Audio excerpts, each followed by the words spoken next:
All right, let's talk about rotational inertia. So we know that torque, right, is equal to a force times a distance from a center of rotation. Now, we also know that force is equal to mass times acceleration. Well, we also know that linear acceleration, that tangential acceleration, right, is equal to your angular acceleration times the distance from the center of rotation. So using that, we can rederive our force equation to be that force is equal to the mass times the angular acceleration times the distance from that center of rotation. Now, let's go ahead and plug that into the torque equation.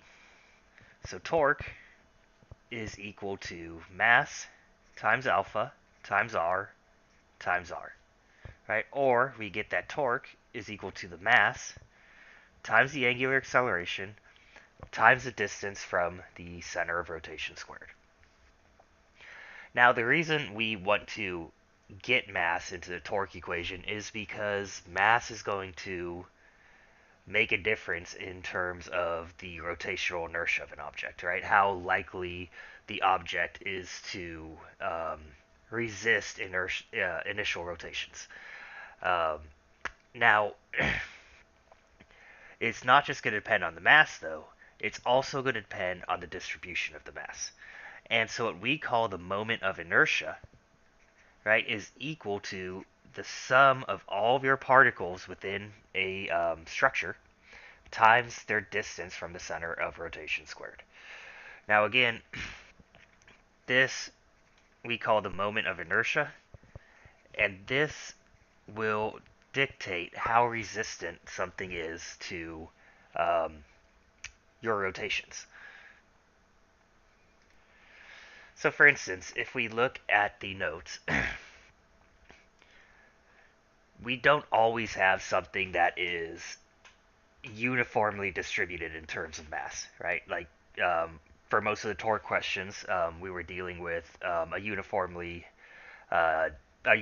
meter stick, say, right? And that means that meter stick has the mass uniformly distributed throughout. So let's say instead we've got something that is shaped like this, where we can boil down the major mass points into three locations. Now, the moment of inertia, meaning how resistant it's going to be to rotating, is going to depend on these masses and how far away they are from the rotational axis. Now, typically, actually, no, not just typically, I'm going to throw it out there, you will not have to calculate your moment of inertia. This is going to be something that's given to you. But conceptually, you need to understand that the mass distribution on an object is going to determine the resistance to rotations.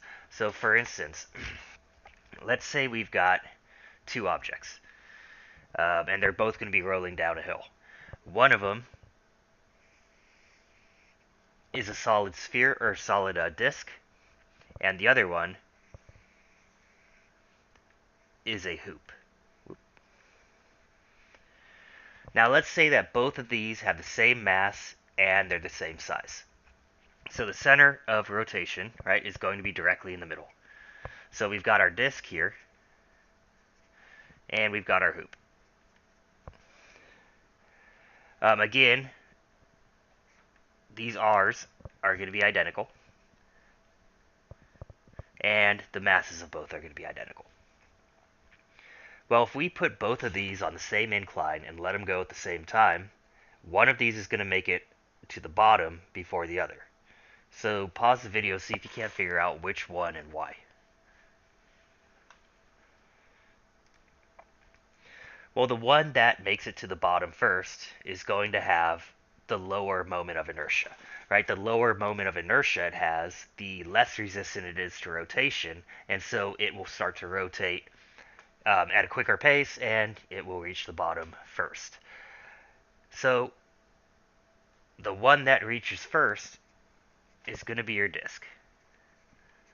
Well, why does your disk have a lower moment of inertia? Again, assuming these are the same size and have the same mass, Well, the disk has its mass distributed all throughout, right? You have some of the mass real close to the center of rotation, and you have some of the mass far away from the moment or the center of rotation. Whereas your hoop, all of the mass is located at a distance far away from your center of rotation, right? So again, if we look at this equation, the hoop has the majority of the mass far away, meaning that's going to have a large moment of inertia. So the disk will make it to the bottom of the ramp before the hoop. And again, conceptually speaking, the key thing to understand is that the moment of inertia is tied to that distribution of mass, right? The further away the mass is distributed from that axis of rotation, the greater the amount of moment of inertia, which means that the greater resistance to rotation. Now, the last thing we want to cover with the rotational motion is angular momentum. So think back to translational momentum, where momentum is equal to mass times velocity.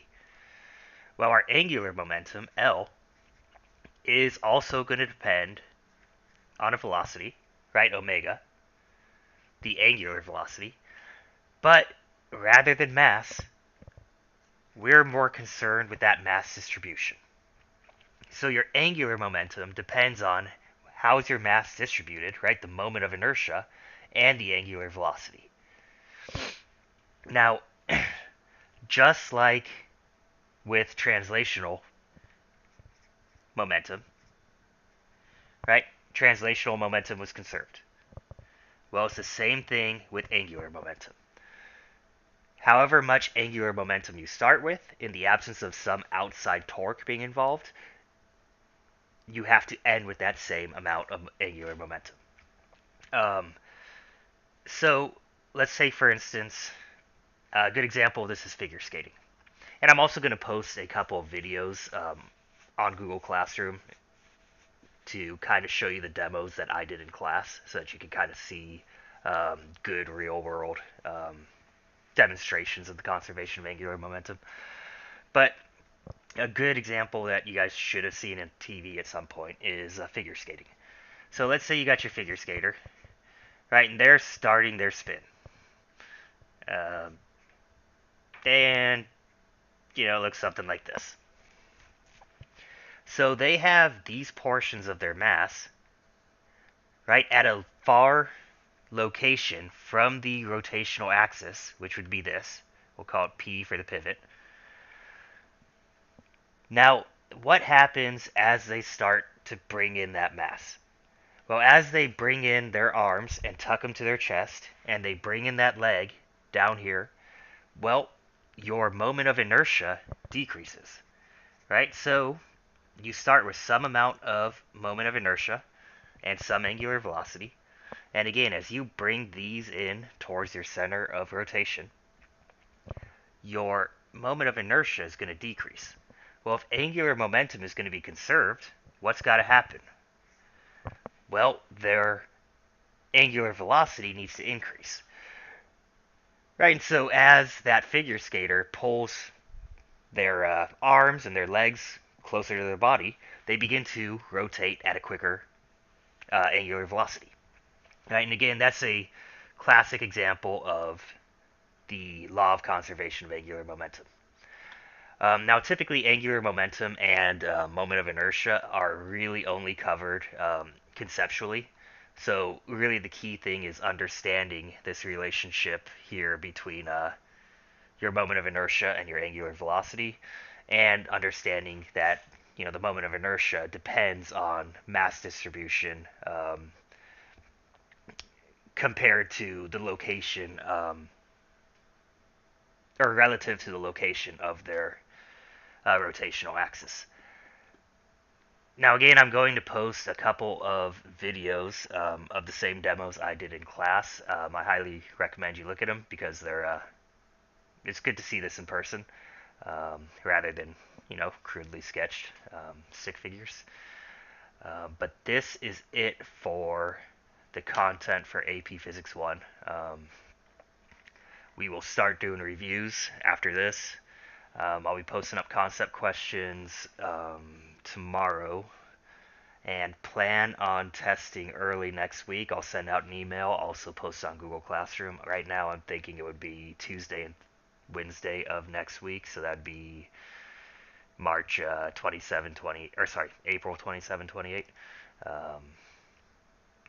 but yeah, I will see you all soon.